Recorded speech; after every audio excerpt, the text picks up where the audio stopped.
Okay, we're in Budapest.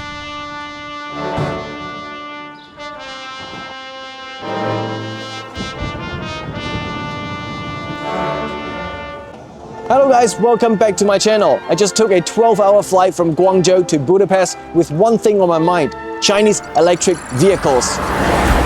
Ooh, now we're talking. Yeah, that's how we hear. I know Europe has mixed feelings about them. Some say yes, some say no. But I've heard Hungary is a whole different story. It wants Chinese EVs so bad that it doesn't mind upsetting the EU and even the Americans. And why all of a sudden Chinese EV giants are all eyeing this small country in Central Eastern Europe? In today's video, let's find out.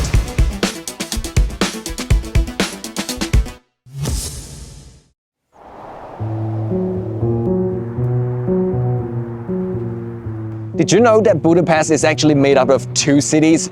There's Buda with a lot of hills, and there's Pest, which is completely flat. They were only officially joined and became Budapest in 1849 when this famous chain bridge connected the both of them.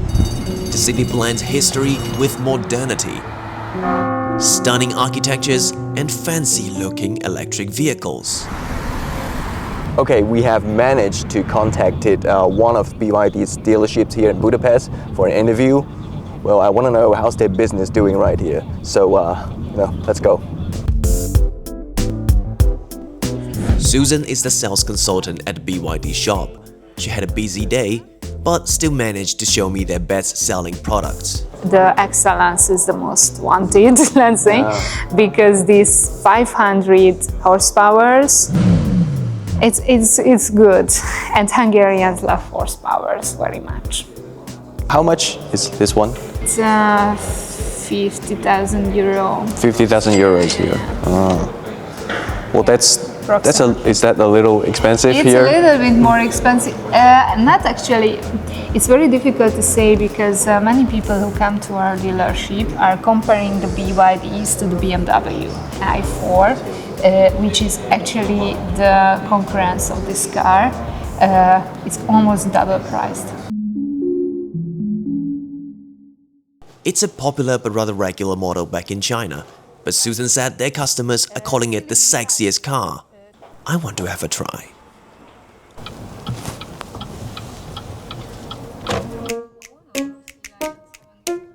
Charging. We still have 63% energy. It's enough for us in this moment. Is it enough to travel to another country, nearby country? It depends. Maybe yes, to Vienna on the way there, sure, or Slovakia, for example, Bratislava. Many people go to Croatia because of the seaside by car from Hungary. You can reach Croatia maybe with one charge. It has stamina, but what about power? Ooh, now we're talking. Yeah, that's how we hear.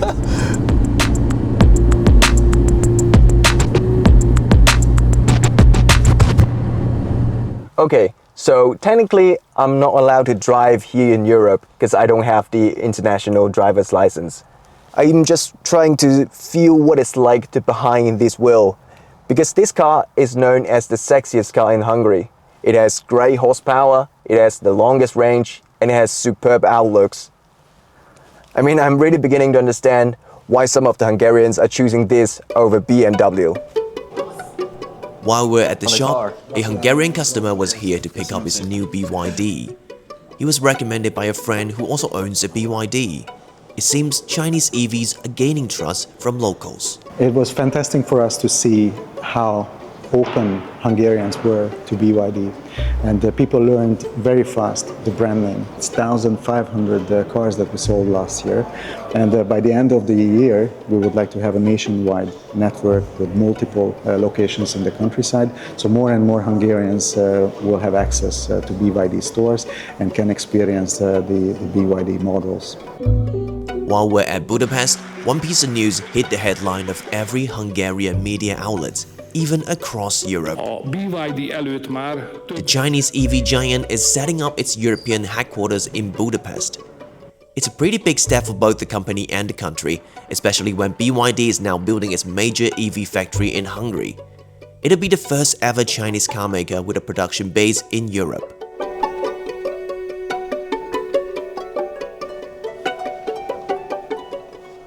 Hungary may not be the first country that comes to mind when you think about cars, but actually it has a quite rich automotive history.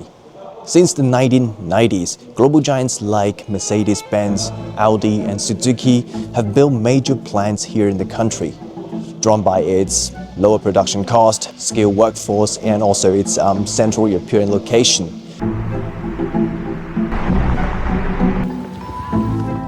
Chinese names like BYD, NIO and battery maker CATL are all investing big here in Hungary for better access into the EU market.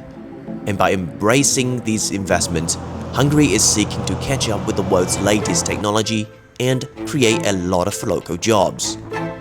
There were 54 large-scale Chinese investments in the last 10 years, around 17.3 billion euros, and creating more than 30,000 new jobs in Hungary. But it's more than just jobs. To my surprise, for Hungarians, it's also a matter of national pride. And there is some emotional element and national pride in purchasing a car that was produced in Hungary, even if it wasn't by a Hungarian brand. But small and medium-sized companies in Hungary have been contributing to the sector, so the brand might not be Hungarian, but it is made in Hungary. The European customers can start driving vehicles that were designed and built for them. So that's something that Hungarians like. It's a win-win for both. For the past 2 years, China has become Hungary's biggest source of foreign investment, but some outsiders might not like this. A month ago, Donald Trump Jr. told a business forum in Budapest that Hungary should choose the US over China as its economic partner. But Hungary said a big no. Hungary is trying to promote a comprehensive and a cohesive strategy vis-à-vis China, so adopt a new China strategy that is more pragmatic and more proactive. It's not just words. Hungary was the first European country to sign on to the Belt and Road Initiative and has backed several of China's global proposals. I've been to many EU countries. When it comes to China policy, most of them, regardless of left or right, tend to align with Washington.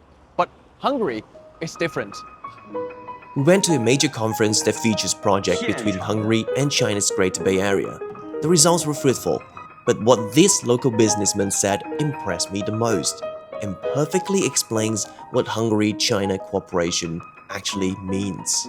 This is what is happening in Hungary, and this is why the Hungarian government is actually not against any Chinese movement, because that would be like suffocating a sprout, you know, when a plant wants to grow and you just want to push it down. No, it is coming. The market will grow this way, and either you like it or not. I think it's better to be on the same boat in the beginning than cry later for missing the boat.